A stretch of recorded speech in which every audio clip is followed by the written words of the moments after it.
Hello दोस्तों, आप सभी का स्वागत है आपके अपने यूट्यूब चैनल जीके भाई रमन पर।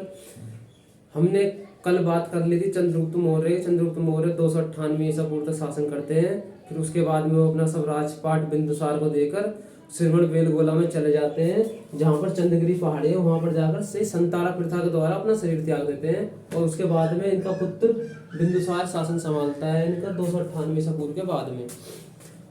तो पहले मैं ये बताना चाहूँगा, जिस किसी ने अभी तक मेरा चैनल सब्सक्राइब नहीं करा है तो प्लीज़ सब्सक्राइब कर ले, इससे कि आपको डेली वीडियो का अपडेट मिलता रहे।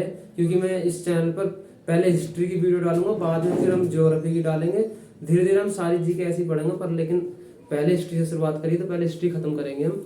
तो चलो बात करते हैं हम बिंदुसार पे। अब 298 ईसा पूर्व बिंदुसार बैठ गया है शासन पे पाटलिपुत्र में। पाटलिपुत्र यहाँ की अभी भी राजधानी है और यहीं से ये शासन कर रहा है अपना। यहाँ पे पड़ता है ये तक्षशिला, इधर साइड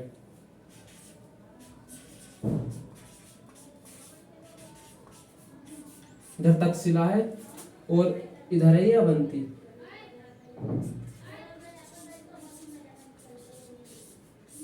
ये अवंती है। इसने कुल 16 शादियां कर दी। 16 शादियों का उल्लेख मिलता है इसका, जिसमें से कि इसके 16 पत्नियों के 101 पुत्र थे। सबसे बड़ा पुत्र था इसका सुसीम, जो कि तक्षशिला पे गवर्नर बैठा हुआ है इस टाइम पे। ये तक्षशिला पे है सुसीम। उससे छोटा था अशोक और सबसे छोटा था तिस्या। तिस्या है इसी के पास में, ये बिंदुसार के पास में ही रहता है। हालांकि चाणक्य की मृत्यु का कोई उल्लेख नहीं मिलता, खास की नहीं मृत्यु कैसे हुई, पर यह माना जाता है कि बिंदुसार की और चाणक्य की इतनी बनती नहीं थी। तो अगर हम देखें कि बिंदुसार की और चाणक्य की बनती क्यों नहीं थी, तो इसका उल्लेख ये मिलता है कि हमें दुर्धराज की माता थी बिंदुसार की। ये जब गर्भवती थी तो इन्होंने एक जहर था, दूध में जहर डाल के देता चाणक्य, थोड़ा थोड़ा चंद्रगुप्त को जहर देता है डेली। तो गलती से वो जहर वाला दूध चंद्रगुप्त की बजाय दुर्धरा ने पी लिया था। उस टाइम पे गर्भवती थी तो उनकी होगी तबीयत खराब। ये पता लगा चाणक्य को थोड़ी बहुत चिकित्सा की नॉलेज थी, उसने कर दी इनकी सर्जरी करने के बाद इनके बच्चा पैदा हुआ, जिसका नाम बिंदुसार रखा गया। बाद में बिंदुसार तो बच गया था, पर लेकिन इनकी माता की मृत्यु हो गई, नहीं बचा पाए थे चाणक्य। इन्होंने बिंदुसार को बचा लिया था। उसके बाद में इनके दाने थे थोड़े थोड़े चेहरे पे, क्योंकि इन्होंने जहर का गिलास जहर पिया था उसमें दूध में, तो उससे थोड़ा इफेक्ट हो गया था इनके दाने से हुए थे मुंह पे। तो इसके बाद में इनका नाम बिंदुसार रख दिया था। बिंदुसार रखने के बाद में फिर आपको आगे कहानी बताइए। 298 ईसा पूर्व में चंद्रगुप्त मौर्य ने अपना शासन सौंप के चले गए थे। यही राज कर रहे हैं यहाँ से। अब क्या होता है, हमारे सीरिया के शासक थे एंटियोकस शासक है सीरिया के, और इनका राजदूत था डाइमेकस। ये डाइमेकस को भेजते हैं दरबार में बिंदुसार के दरबार में जब ये भेजते हैं तो ये बिंदुसार यहाँ से एक पत्र भेजता है एक एंटियोकस को, और उस पत्र में 3 चीजों की डिमांड करता है। उसमें 3 चीजें मांगता है, जिसमें कि एक तो अंगूरी शराब थी। अंगूरी शराब उस टाइम में बहुत फेमस शराब हुआ करती थी, मीठी शराब, अंगूरी शराब और सूखे अंजीर।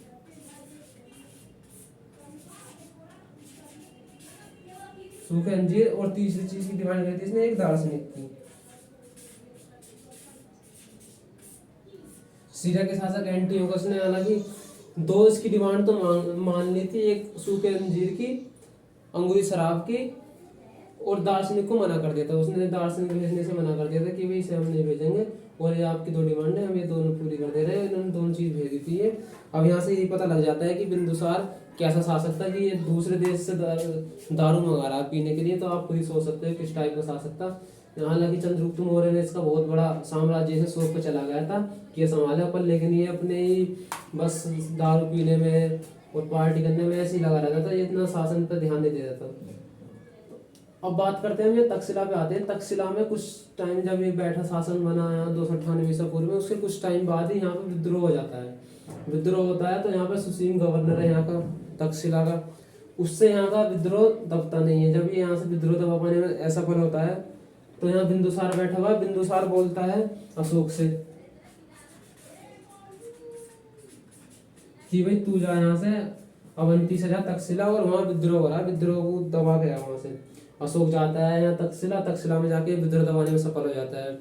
तभी विद्रोह दबाने में सफल होता है, बिंदुसार को पता तो लग जाता है कि भाई हाँ योग्य शासक तो हमारा बेटा अशोक ही है, पर लेकिन ये बड़ा पुत्र होने के नाते उत्तराधिकारी का असली हकदार ये है, क्योंकि उस टाइम पे जो भी बड़ा पुत्र होता था उसे ही उत्तराधिकारी बनाया जाता था।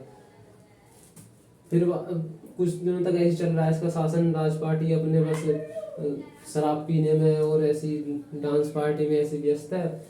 इसका लास्ट टाइम आ जाता है तकरीबन 273 ईसा पूर्व बताया जाता है। 273 ईसा पूर्व में इसकी मृत्यु हो गई थी, पर लेकिन इसकी मृत्यु से पहले बीमार रहने लगा था, तो इन्हें पता लग गया था कि भाई यहाँ अभी ज़्यादा दिन नहीं रुकेगा, थोड़े बहुत दिनों में इसकी मृत्यु हो जाएगी। तो इसके दो प्रधानमंत्री थे, एक तो था विक्रम भट्ट,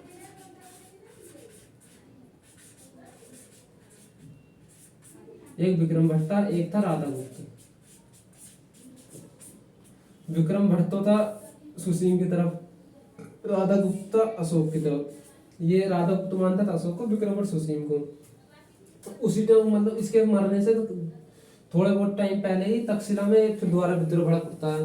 जब विद्रोह होता है तो फिर ये दबाने में सफल हो जाता है, उसे बिंदुसार फिर अशोक से बोलता है, पर लेकिन इसमें विक्रम एक चाल खेलता है। ये सोचता है कि अब ये कुछ दिनों बाद खत्म ही हो जाएगा, तो क्यों ना मैं सुसीम को सूचना पहुंचा दूं कि वो वहां रुकने तक्षशिला रुकने के बजाय सीधा पाटलिपुत्र आ जाए और यहाँ से राजपाट संभाले अशोक के आने से पहले। पर लेकिन राधागुप्त को ये पता लगता है कि यहाँ इसने सुसीम को बुलाने के लिए भेजा है, चाल खेल रहा है इसमें। तो राधागुप्त इसका छोटा भाई था तिस्से से बोलता है कि वे तू जल्दी जा और अशोक को कैसे भी करके उसके आने से पहले बुला ले। तो तिस्से जाता है इसके पास में, इसके पास जाने के बाद ये अशोक को बुला लाता है। अशोक इसके आने से पहले ही यहाँ जाता है और 273 ईसा पूर्व में इसके पिता की हो जाती है मृत्यु।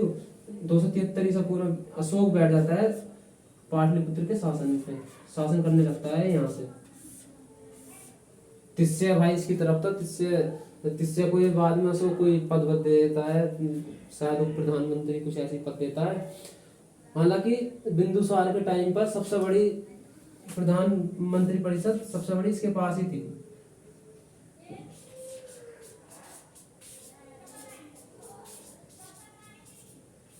तकरीबन 500 लोगों की मंत्री परिषद, सबसे बड़ी मंत्री परिषद बिंदुसार के टाइम पर हुई, जो कि इसी के शासनकाल में हुई थी।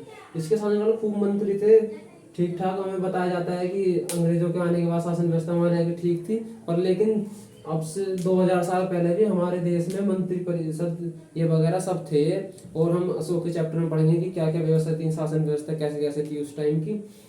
अब हम फिलहाल यहीं तक बिंदुसार तक रह देते हैं, हम अगली वीडियो में पढ़ेंगे अशोक के बारे में।